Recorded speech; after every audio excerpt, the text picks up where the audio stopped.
पिछले क्लास में मैंने आपको सिंपल इंटरेस्ट कैलकुलेट करना बताया था जो ईयर वाइज कैलकुलेशन था।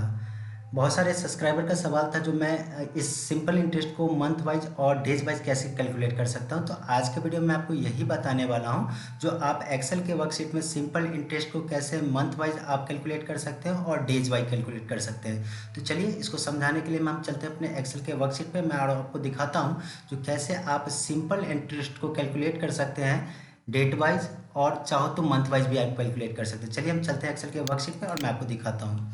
यहाँ पे जैसा कि आप देख पा रहे हैं मैंने सिंपल एक डेटा बना के रखा है जहाँ पे आप देख सकते हैं सबसे पहले डेटा मैंने सीरियल नंबर को मेंशन किया है। दूसरा पर्टिकुलर जो भी कस्टमर है उनके नेम से, उसके बाद कस्टमर द्वारा जो भी मूलधन लिया गया है वो मैंने मेंशन किया है। अब यहाँ पे अगर आप देख पा रहे हो तो मैंने टाइम को मेंशन किया है किसमें, मंथ में। और यहाँ पे देख सकते हैं जो किसके लिए कितना रेट देना है वो यहाँ पे मेंशन किया गया। अब हमको यहाँ पे कैलकुलेट करना है इसका एसआई अर्थात सिंपल इंटरेस्ट और अमाउंट। तो चलिए हम देख पाते हैं जो कैसे इसे कैलकुलेट कर पाएंगे। चलिए मैं आपको करके दिखाता हूँ।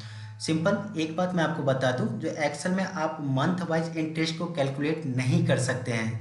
यदि आपको मंथ वाइज इंटरेस्ट कैलकुलेट करना है तो उस मंथ को आपको क्या करना होगा ना, सबसे पहले ईयर में कन्वर्ट करना होगा। कैसे करेंगे चलिए मैं आपको फॉर्मूला में बताता हूँ।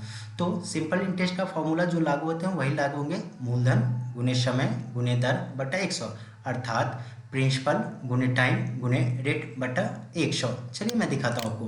तो सबसे पहले मैं इक्वल साइन यहाँ पे लगाऊंगा और यहाँ पे इस डेटा के अकॉर्डिंग अगर आप देख पा रहे हो तो मूलधन जो है मेरा सामने आई कॉलम है और नंबर है 4, मतलब I4 जो है ना इस डेटा के लिए फिलहाल प्रिंसिपल का काम करे। तो सबसे पहले मैं मूलधन वाले सेल का पता देता हूँ गुने।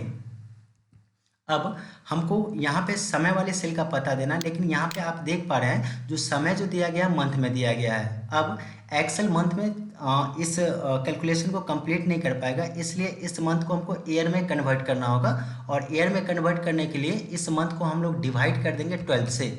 अर्थात मैं एक्सेल को समझाऊंगा यहाँ पे, जो यहाँ पे जो मैं आपको टाइम दे रहा हूँ वो टाइम मंथ में नहीं, क्या है, ईयर में है। तो ईयर में तब्दील करने के लिए सबसे पहले हम लोग डिवाइड कर देंगे इसको 12 से, फिर अगेन गुना का सिंबल डालेंगे। और यहाँ पे देख सकते हैं सामने K4 सेल जो है हमारे लिए रेट का काम कर रहा है। इस सेल का पता देते हुए मैं इसको डिवाइड कर दूंगा किससे, 100 से। अब कुछ नहीं करना, आपको एंटर बटन हिट करना है। जैसे एंटर बटन हिट करोगे आप देख पा रहे हैं जो यहाँ पे हमारा SI निकल के आ रहा है किसके लिए, दिलीप के लिए, वो भी 18 मंथ्स के लिए। अब एक सेल का यहाँ पे निकल गया, पकड़े, कुछ नहीं करना है, हम लोग ड्रैग एंड ड्रॉप करेंगे, बाकी सेल्स का यहाँ पे SI निकल के आ जाएंगे। अब यहाँ पे अगर आप देख पा रहे हो तो कुछ सेल्स में डेसिमल बढ़ गए हैं, तो डेसिमल को आप यहाँ से डिक्रीज कर सकते हैं। ये डेसिमल इंक्रीज होता है और ये डेसिमल डिक्रीज होता है। आप अपने रिक्वायरमेंट के अनुसार डेसिमल को बढ़ा या घटा सकते हैं। अब चाहे आपका मंथ में हो डेटा या डेज में हो या ईयर में, अमाउंट निकालने का सेम प्रोसीजर होता है। आपको प्रिंसिपल प्लस साधारण ब्याज जो भी निकला उसको प्लस कर देना है, इक्वल टू। तो सबसे पहले यहाँ पे हम लोग मूलधन वाले सेल का पता देते हैं, अब प्लस जो भी मेरा SI निकला है यहाँ पे उस सेल का पता देते हैं। हम लोग क्या करते हैं, एंटर बटन हिट करते हैं। जैसे एंटर बटन हिट करेंगे देख सकते हैं यहाँ पे दिलीप को 75,000 का 18 महीने के लिए 4% रेट से 4500 रुपया ब्याज पे करना होगा और टोटल पैसा बैंक को लौटाना होगा 79,500। अब एक सेल का निकल गया, कुछ नहीं करना, आपको पकड़ के ड्रैग एंड ड्रॉप कर देना, बाकी सेल्स का यहाँ पे निकल जाएगा। अब मैं यहाँ पे अगर आपको समझाऊं तो यहाँ पे देख सकते हैं मैंने फॉर्मूला लिख दिया जो सिंपल इंटरेस्ट कैसे आप मंथ वाइज कैलकुलेट कर सकते हैं। और यहाँ पे मैंने बताया आपको कैसे आप SI निकाल पाओगे। मैंने यहाँ पे एक नोट लिख दिया है, अगर आप चाहो तो वीडियो को पॉज करके आसानी से इसे पढ़ सकते हैं। एक बात और मैं क्लियर कर दूँ, हम सेकंड सीट पे चलते हैं। मैंने सेम डेटा रखा है, बस आप देख सकते हैं यहाँ पे रेट में मैंने परसेंट का सिंबल यूज़ कर लिया, तो थोड़ा सा यहाँ पे फॉर्मूला में चेंजिंग हो जाएगा। जैसा कि मैंने पिछले क्लास में आपको बताया था जो प्रतिशत का मतलब होता है बट्टे में 100। तो यदि आपके डेटा में रेट में पहले से परसेंट का सिंबल लगा हुआ तो SI निकालने के दरमियान रेट में बट्टे में 100 देने की कोई ज़रूरत नहीं है। चलिए मैं आपको दिखाता हूँ कैसे। तो सिंपल सी बात है, सबसे पहले हम लोग इक्वल टू लगाएंगे और सबसे पहले प्रिंसिपल वाले सेल का पता देंगे, मल्टीप्लाई बाई जो भी मेरा टाइम है। तो यहाँ पे देख सकते हैं टाइम जो है हमारे लिए क्या है, वो मंथ में दिया है, तो उसको ईयर में डिवाइड करने के लिए, ईयर में बदलने के लिए सबसे पहले हम इसे डिवाइड कर देंगे 12 से गुने। अब यहाँ पे हम लोग रेट वाले सेल का पता देंगे, लेकिन रेट वाले सेल में देख सकते हैं पहले से परसेंट का सिंबल लगा, इसलिए मैं 100 से इसे डिवाइड नहीं कर रहा हूँ। कुछ नहीं करेंगे, हम लोग एंटर बटन हिट करेंगे। जैसे एंटर हिट करेंगे आपने देखा था पिछले शीट पे भी मैंने दिखा था, सेम डेटा था, यहाँ पे भी SI 4500 आ रहा है और इस डेटा में भी देख सकते हैं यहाँ पे SI हमारे लिए 4500 आ रहा था। आपको इतना बात याद रखना है, यदि रेट में पहले से परसेंट का सिंबल मेंशन किया गया तो आपको बट्टे में 100 देने की ज़रूरत नहीं है। अब एक सेल का निकल गया, पकड़ के खींच देंगे, ऑटोमेटिक सभी सेल का यहाँ पे आपके पास SI निकल के आ जाएगा। अब रही अमाउंट निकालने की बात, अमाउंट के लिए सिंपल सी बात है, आपको इक्वल टू लगाना है और जो भी प्रिंसिपल सेल वैल्यू है उसको सेलेक्ट करना है, प्लस में क्या करना है ना, आपको जो भी आपने एसआई निकाला उस सेल को सेलेक्ट करना है और कुछ नहीं करना, आपको कीबोर्ड से एंटर बटन हिट करना है। जैसे एंटर हिट करोगे आपको पता है एक सेल का अमाउंट निकल गया, कुछ नहीं करना, आपको सिंपली इसको पकड़ के ड्रैग एंड ड्रॉप कर देना, बाकी सेल्स का यहाँ पे निकल के आ जाएगा। तो देखा आपने मैंने कितने आसान तरीके से, जब भी आपका टाइम मंथ में हो और उसका सिंपल इंटरेस्ट कैलकुलेट करना हो तो आप कैसे आसान तरीके से कर सकते हैं। चलिए अब मैं आपको डेज बाय कैलकुलेशन करना सिखा देता हूँ, जो अगर यहाँ पे टाइम आपको डेज में दिया गया तो कैसे आप कैलकुलेट कर पाओगे।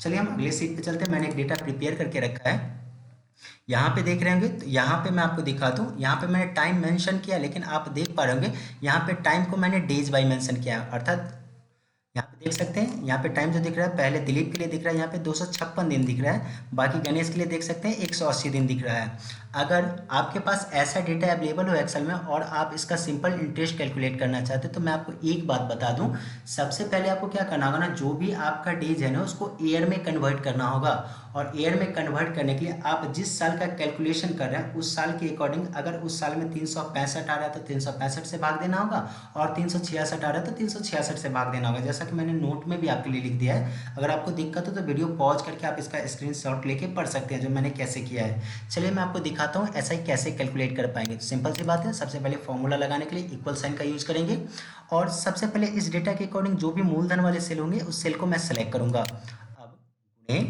यहाँ पे देख सकते हैं टाइम जो है हमारे लिए डेज बाय है, तो इस डेज को हमको ईयर में तब्दील करने के लिए मान लीजिए इस साल का पूरे साल का 365 दिन होगा तो मैं इसको डिवाइड कर दूंगा 365। मैं 365 से इसलिए डिवाइड कर रहा हूँ ताकि इस डेज को मैं कन्वर्ट कर पाऊँ किस में, ईयर में। अब यहाँ पे अगेन क्या करेंगे हम लोग, गुना का सिंबल देंगे और जो भी मेरा रेट वाला सेल है उस रेट के सेल का पता दे देंगे। अब चूंकि यहाँ पे देख सकते हैं डेटा में मैंने परसेंट का सिंबल यूज नहीं किया है इसलिए मैं यहाँ पे डिवाइड बाय 100 करूँगा। अगर यहाँ पे परसेंट का सिंबल लगा रहता तो आपको 100 से डिवाइड करने की कोई ज़रूरत नहीं थी, कुछ नहीं करना है। उसके बाद आपको एंटर हिट करना है। आप देख सकते हैं 75,000 रुपया का 256 दिनों के लिए 4% की रेट से इनको ब्याज देना पड़ेगा 2,104 रुपया। अगर आपको लगता है डेसिमल यहाँ से हटाना तो सिंपली इस सेल को सेलेक्ट करेंगे और यहाँ पे डिक्रीज डेसिमल पे जाके हम लोग क्लिक कर देंगे। अब ये रेफरेंस सेल है, अब एक सेल का निकल गया, पकड़ के हम लोग खींचेंगे सबका सब यहाँ पे ऐसा ही आपके पास निकल के आ जाएगा। अमाउंट निकालने के लिए सेम प्रक्रिया है, सिंपली आपको क्या करना है, इक्वल टू करना है और यहाँ पे जो भी प्रिंसिपल वाले वैल्यू है उस वैल्यू को सेलेक्ट करना है और प्लस में जो भी आपने एसआई निकाला है उस एसआई वाले सेल के वैल्यू को सेलेक्ट करना और कुछ नहीं करना, कीबोर्ड से एंटर बटन हिट करना। अब देख पा रहे एक सेल का निकल गया, हम लोग ड्रैग एंड ड्रॉप करेंगे बाकी सेल्स का यहाँ पे निकल जाएंगे। तो आपने देखा जो मैंने कैसे यहाँ पे इंटरेस्ट को कैलकुलेट किया जब हमारे पास टाइम था डेज वाइज। तो डेज वाइज कैलकुलेशन करने के लिए कुछ नहीं करना होगा, उस डेज को आपको कन्वर्ट करना होगा किस में, ईयर में। और ईयर में कन्वर्ट करने के लिए उस साल के अकॉर्डिंग, अगर उस साल में 365 दिन है तो 365 से आपको भाग देना है और 366 है तो 366 से भाग देना है। तो इस प्रकार आप चाहो तो सिंपल इंटरेस्ट को ईयर में कैलकुलेट कर सकते हो, चाहो तो मंथ में कैलकुलेट कर सकते हो और चाहो तो आप डेज में भी कैलकुलेट कर सकते हो। मैंने तीनों तरीका बताया। यदि आप ईयर वाइज कैलकुलेशन करना नहीं सीखे तो मैंने पिछला वीडियो बनाया, उस वीडियो को जाके आप जरूर देखिए, उस वीडियो का लिंक आपको वीडियो के डिस्क्रिप्शन में देखने को मिल जाएगा। आशा करता हूँ ये तमाम बातें आपको समझ में आई होंगी। अगर फिर भी कोई दिक्कत है तो आप मुझसे कमेंट करके पूछ सकते हैं। Thank you.